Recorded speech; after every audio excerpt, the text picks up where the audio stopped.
Jayson Swain, host of the Swain Event, former ball. Seth Stokes, co-host, executive producer of the Swain Event, not a former ball. And where did you say that you went to school? Because I know obviously you went to the University of Tennessee. University of Tennessee in Knoxville. In Knoxville. Right UTK. UTK, yeah. I went to the Atlanta Broadcast Institute down in Atlanta. Okay, so Georgia. how exactly did you become a sports journalist yourself? I was doing pest control, and I've always listened to sports talk radio for as long as I can remember. I always loved talking sports, and so one day I just wasn't happy in my career and decided to make a change and researched how to do it and kind of set some goals for myself, and now I'm here. What about yourself, Swain? Man, I was a guest on the show, and it was during the Dooley years. It was actually, I think, the first or second year Derek Dooley was here. I was pretty candid about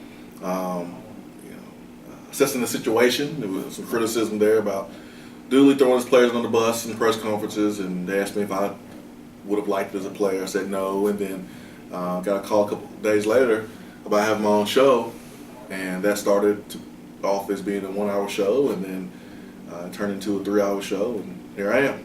So is that the moment you knew that you were going to be in this occupation for a while? Not really. I was a caseworker at the time, so I was doing it on the side and radio, and it's just really hard for me to focus on a lot of different things.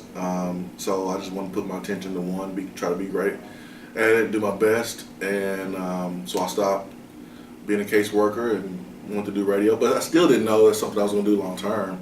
I was like, this is fun. It's awesome to talk about Tennessee. At the time I had a young family with only one kid, so we did our best to get through with doing that. And this is the industry where you're just not going to make a lot of money at the beginning. Right. It takes a lot of time, show by show, right? Right. And so it took some time, and here we are. Not where we want to be, but it's definitely better than it was a couple of years ago. But it's just a testament to patience, hard work, and take advantage of the right opportunity. For sure.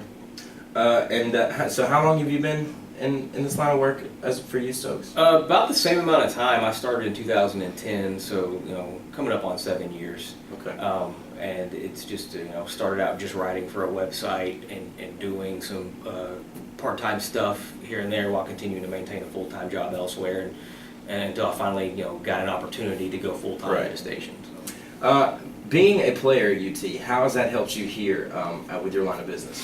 I mean, just experience. I've walked in these players' shoes. I've been a part of some big wins. I've been a part of some tough losses. I know what it takes to balance schoolwork and balance getting ready to play at Florida on Saturday. Mm-hmm. And so, I understand what they're going through. And so I try to use those experiences while painting a picture on the show when talking about Tennessee football. So that's why. What skills would you say are the most important to have as a radio personality? A personality, for one. That's something you either have or you don't. The gift of gab, so to speak, being able to engage listeners, carry on a conversation, be interesting. Don't do what you can to not be boring. Right. Have some views that people may not agree with, but don't force it. Just be able to back them up and it come naturally. That's kind of the important thing is be entertaining more than anything, though. Right. So for both of you, what is the best part about your job here? Best part is being able to somehow be connected to Tennessee and follow the program, have a connection to the fans. That's